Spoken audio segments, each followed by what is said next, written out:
For the time has come and the hour has come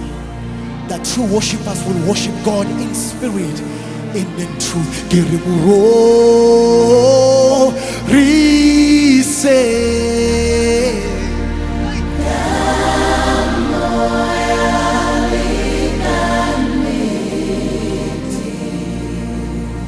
Jesu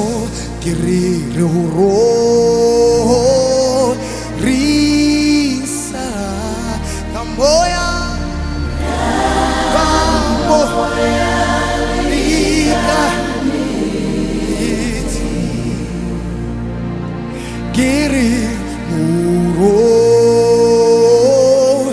rise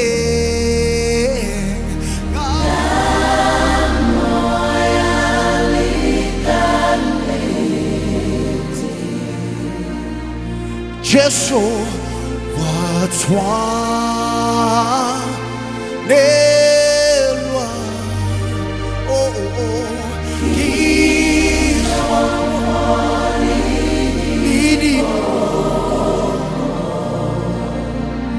Jesu watwa nelwa